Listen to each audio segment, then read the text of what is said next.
सभी मंचासीन अतिथियों को सादर नमस्कार। जैसा कि आप सबको मालूम है कि अपने जैसलमेर में अभी हम लोगों ने ये पदयात्रा निकाली है और जो जैसलमेर के ओरण है तो उसके अंदर इंटेक संस्था के सहयोग से यहाँ पे हमने काफ़ी काम करा है पिछले 3 वर्षों के अंदर, जिसमें हमने मुख्यतः गांव की जो ओरणे हैं उनको पहचान करने और उनको वैज्ञानिक तरीके से उनको पूरा सर्वे करने का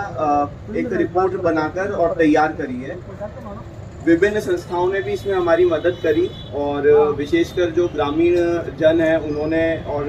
जो बुजुर्ग हैं उन्होंने भी हमें काफ़ी चीज़ें बताई ओरणों के बारे में। ओरणों का जो है पूरे देश में सबसे ज़्यादा ओरण जो हैं वो जैसलमेर में मिले हैं। अधिकतर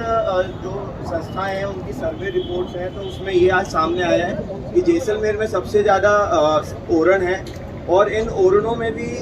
जो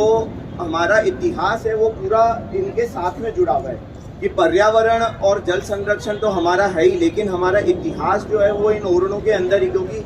कई जो ओरण है वो 800-900 सालों से ऐसे हैं जिनको हमारे पूर्वजों ने कि भी ये ओरण है, इसके अंदर हमें हल नहीं चलाना, खेती नहीं करनी, पेड़ नहीं काटना, उनको बस छोड़ा हुआ था। जैसे जंगल होता है, प्रकृति होती है, उसको छोड़ दिया। तो वहाँ पे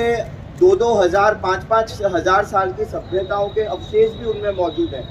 ये हम लोगों को एक बहुत बढ़िया चीज़ जो है ओरणों में, जैसलमेर के ओरणों में प्राप्त हुई, जो कि अभी तक उसके ऊपर रिसर्च चल रहा है। आज भी अभी मैं कुछ वैज्ञानिकों के साथ में हूँ जो सीधा इस कार्यक्रम से वहीं जाऊँगा और कुछ खोजबीन का काम हम लोग कर रहे हैं तो उसमें लगेंगे हम लोग। और इसके अलावा जो वैज्ञानिक दृष्टिकोण है कि भी हमारे पूर्वज जिन्हें हम ये समझते थे कि भी ये लोग अनपढ़ थे, इन्हें कुछ नहीं आता था,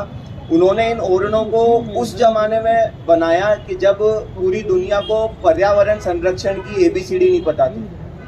हम लोग उस जमाने से इन ओरणों को जो है संरक्षित करते आए। ये एक तरीके से हमारे गांव का जो है जैसे हम लोग आजकल कहते हैं कि भाई रणथंभौर राष्ट्रीय पार्क है या जिम कॉर्बेट राष्ट्रीय पार्क, ये हमारे गांव के छोटे छोटे राष्ट्रीय पार्क हो गए। मतलब गांव का ही जंगल है जो गांव के पूर्वजों ने पता नहीं किस जमाने में उनको बनाए थे और लगभग जैसलमेर में हर गांव के अंदर ये मौजूद हैं और कुछ गांव में तो ऐसा है कि भाई 12-13 गांव के बीच में मौजूद है। और विशेषकर हमारे जो खड़ीन है, क्योंकि जैसलमेर के अंदर कृषि की जो पद्धति हो खड़ीनों के ऊपर थी, तो खड़ीनों के जितने भी आगोर हैं आगे उनमें सब में ओरण मौजूद है। और जितना भी जो हमारा खड़ीनों के अंदर पुराना जो जैव विविधता और उसकी जो उर्वरता का जो कारण है वो ये ओरण ही थे, लेकिन आज अभी हम क्या करके उनको भूल गए और भूलने के कारण कई जगहों पर आप देखेंगे कि खेत भी जो है वो उनकी उर्वरता कम हो रही है कि जहाँ जहाँ पे ओरण खत्म हुए या जिनमें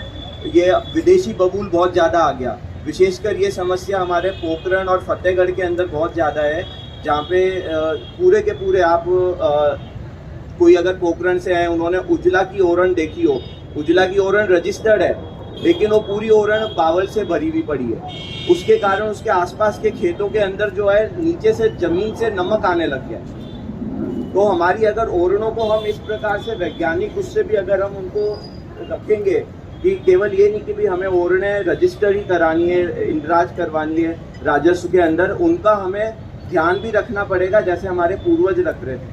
और उनको हमें आगे भी इतना, क्योंकि कई ओरण हैं जैसे विशेषकर हमारी मोकला की जो ओरण है डूंगर की जी की, वो 800 साल पुरानी ओरण है जो कि बाकायदा हमारे जो राव जी हैं और वहाँ पे जो शिलालेख है उनमें वो दर्ज हुई भी है। इसी तरीके से पास में सोनू के अंदर है विकांत सिंह जी की ओरण। तो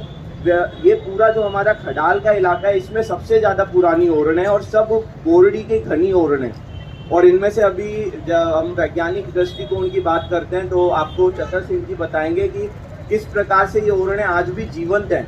ऐसा नहीं है कि केवल पेड़ उगा हुआ है, घास उगी हुई है और वो बस लगा हुआ है, वो आज भी पनप रही है। आज हम इतने करोड़ों रुपए जो सरकार है वृक्षारोपण अभियान पे खर्च कर रही है, वहाँ पे प्रकृति अपने आप पेड़ों को उगा रही है। तो ये एक बहुत बड़ी सोच थी हमारे जैसलमेर के पूर्वजों की, जिसे हम लोगों को संभाल कर रखना है और आगे की पीढ़ियों को भी देना है। और इसके अलावा मैं एक छोटी सी बात और आपको बोलना चाहूँगा कि हम लोग क्योंकि वन्य जीवन संरक्षण का भी काम करते हैं साथ में, तो हमारी जितने भी जो पिछले 6 साल का जो रिकॉर्ड है वन्य जीवन पे, विशेषकर हमारा जो राज्य पक्षी है गोडावन, गोडावण की जितनी भी मृत्यु हुई है वो सब ओरनों में हुई है पिछले 6 सालों में। आप कोई भी एरिया देख लीजिए, वो क्यों हुई है कि वहाँ पे ओरण के अंदर से हमने बिजली लाइनें दे दी। ये आप में से बहुत कम लोगों को पता होगा कि भारत सरकार के जो पर्यावरण नियम है उसमें हर जो पंचायत है उसके अंदर एक पर्यावरण समिति होती है और उसको एनओसी लेनी पड़ती है बिजली कंपनी को, वहाँ से उसकी ज़मीन में से बिजली लाइनें निकालने के लिए। ये हमारा दुर्भाग्य है कि ये चीज़ हम लोगों को पता नहीं थी और हम लोगों ने हमारी ओरणों में से बिजली लाइनें निकलवा दी। तो ये हमारा जो राज्य पक्षी मर रहा है वो इसी कारण मर रहा है और हमारे ओरणों में उसको सुरक्षा मिल रही है, इसलिए वो वहाँ पे आ रहा है। आज भी जो हमारे यहाँ आसपास के जो है विशेषकर कनोई है और इसके आसपास की जो ओरणे हैं, उनमें इस साल ही वन विभाग ने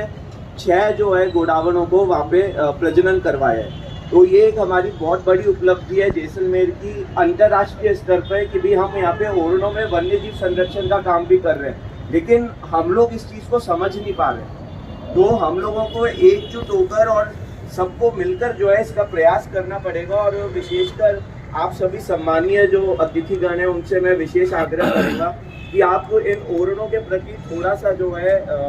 मतलब प्रेशर जो है वो गवर्नमेंट पे दें और इनको रजिस्टर करवाएं, क्योंकि जैसलमेर के इलाके के अंदर अधिकांश ओरणे रजिस्टर्ड नहीं है। अब मैं आपको मोकला की ओरण की बात बताता हूँ कि मोकला की ओरण ऐसे तो रजिस्टर्ड है लेकिन वो सेवण घास के मैदान से रजिस्टर्ड है। तो वो सेवण घास वहाँ पे जो है आज की तारीख में क्योंकि चराई इतनी हो रही है तो सेवण दिखती नहीं है, तो कल को जो भी पटवारी है वो आते तो कहते हैं यहाँ तो सेवण तो है ही नहीं, तो इसको हम जमीन जो है अलग कर दो। तो ये एक बहुत बड़ी समस्या है क्योंकि कुछ ओरणे दर्ज नहीं है और कुछ गलत तरीके से दर्ज हुई है, तो हमें उन सबको भी संरक्षित करना है और उनको सही रूप से लेकर आना है। और इसके साथ ही मैं धन्यवाद देना चाहूँगा हमारे सभी ओरण पद यात्रियों को जिन्होंने ये 225 किलोमीटर की यात्रा करी और पूरा कईयों के मैंने देखे, कल भी मैं यात्रा में शामिल था और कईयों के पैरों में छाले भी हो रखे हैं और पूरा मतलब जैसलमेर के लिए इन्होंने निस्वार्थ भाव से इतनी बड़ी जो है कठिनाई झेलते हुए भी ये हम सबको जागृत करने का काम कर रहे हैं। उसके लिए मैं धन्यवाद देना चाहूँगा पूरी टीम को। जय श्री कृष्ण।